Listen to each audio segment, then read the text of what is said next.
Today, I'm going to teach you the best way to counter against the horrible formation, the 4-2-1-3. Now, every single game at high elo in the Elite Division, I come up against this formation and it is just a pain. Now, there is an easy solution. You can just play the 4-2-1-3 yourself, but honestly, it's the most boring football you could ever imagine playing. Now, the question is, what is the solution? For the most reliable coins on the market, make sure you head over to MMOEXP.com. Best price and a safety guarantee. Choose your coins and make sure you use code ROCCO at checkout for that cheeky 5% off. I introduce to you the 4-4-2. Now, this is a formation that has been spoken about a lot on Twitter and various other social media sites. I know Anders used it to win the FC Pro Open as well, but we won't be following his tactics because that guy is actually a machine. Now, throughout this video, I'm going to be showing you sort of clips in the background of sort of me against the 4-2-1-3 and how the 4-4-2 works. We'll go through the tactics. We'll go through each of the assignments of players so you can see exactly how it counters the formation. Now, if you don't want to listen to me anymore and you just want the tactics code, let me pop that on the screen for you. Here's the tactics code, but if you are ending here, please subscribe if you're new. Anyway, but we are going to go into that in a lot more detail soon. But first, I kind of want to explain why everyone's using this 4-2-1-3. It's kind of like the 4-2-3-1 last year, where you had the 3 cams.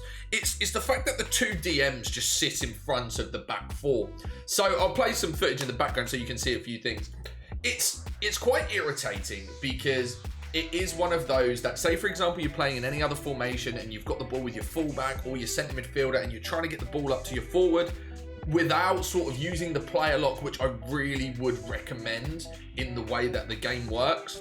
Every time you try and pass it forward, that just gets intercepted by one of those 2 players, especially if your opponent's using like the new Kante or they're using Vieira. It is an absolute nightmare, trust me.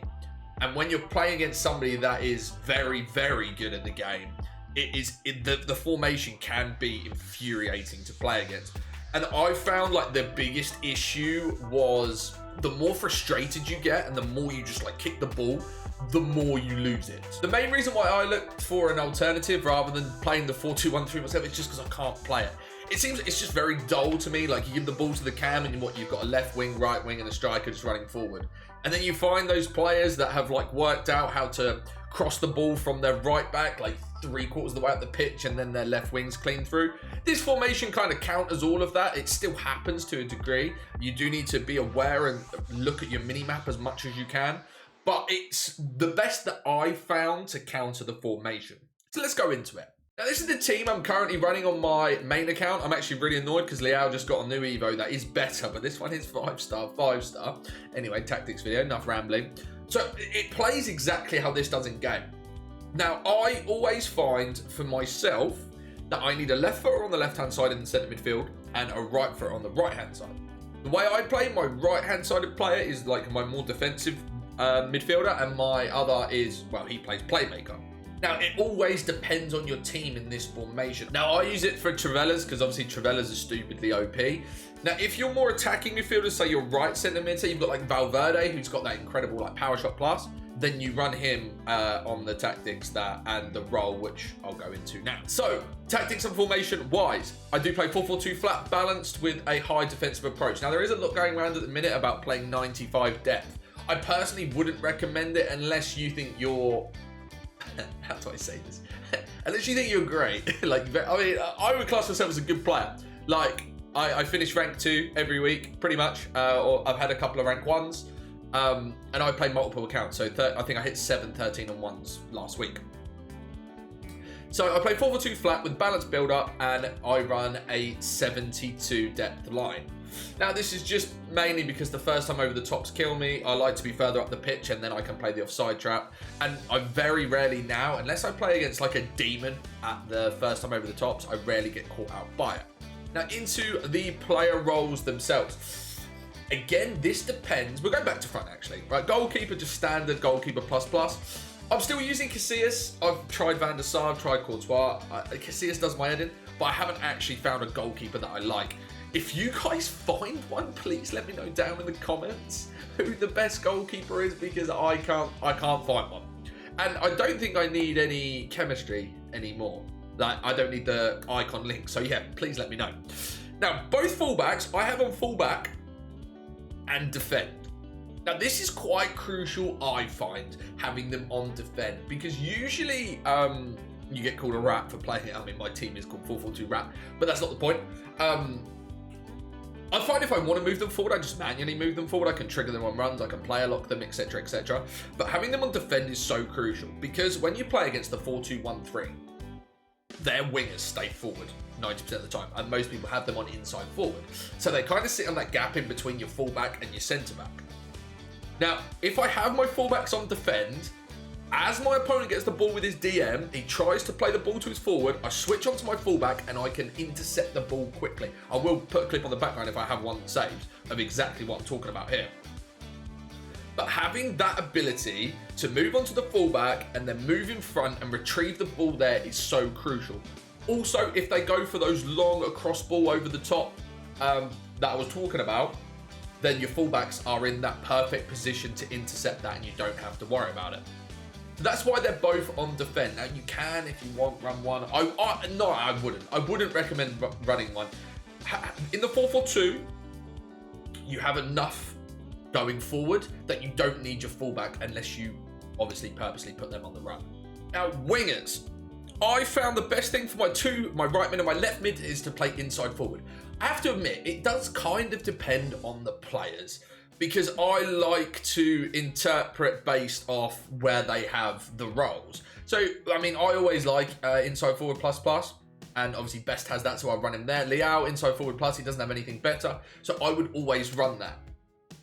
I have seen a few people run like winger plus, but now the reason I like to run that inside forward plus is because they move in that gap. Say, for example, you've moved Bale out wide to collect the ball, or your striker out wide to collect the ball. Your winger will then run in that gap. I use a lot of player lock, so it kind of makes it irrelevant, but for them to run in that gap is very, very, very crucial. As you can see, that's kind of the way that it runs in game with the two wingers. They move there and then create that space. Now, my two centre mids. My right centre mid, my more defensive. If you run a left centre mid, more defensive, swap it over and put your box to box on the left. But I run box to box. Now, obviously, with the box to box, he moves backwards and forwards.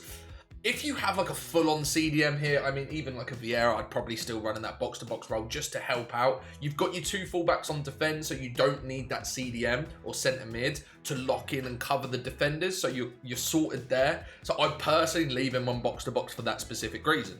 The boy, the man, the guy in your team that changes everything, Zé Roberto, my favourite card all year. When they drop 90 rated Evos and I can... oh mate, what a card he is, by the way. I need to show you the statistics on him. But Playmaker plus, he does everything.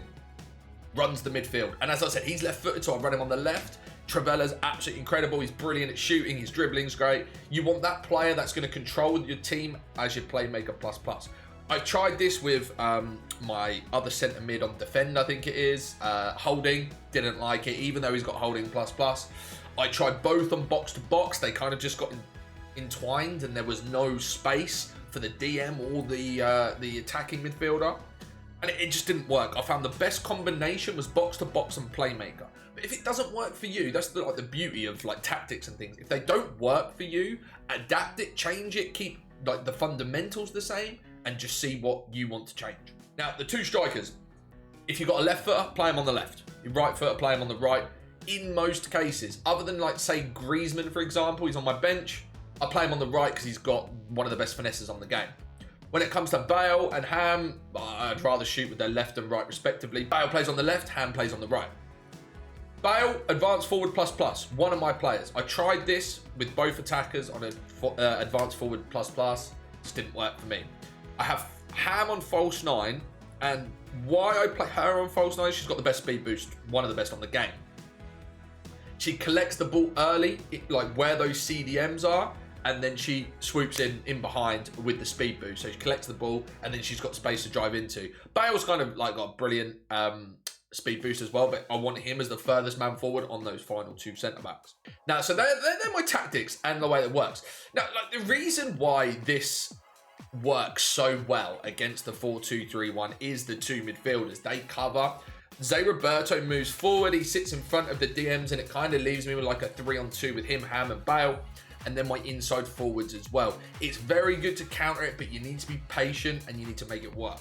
Now, if you have any questions on the tactics, please let me know down in the comments below. Anything else, obviously, you can let me know as well. I stream live on Twitch every single day, and we are going to be streaming on YouTube from now on. So please subscribe if you're new. Thanks for watching today's video, and I'll catch you in the next one.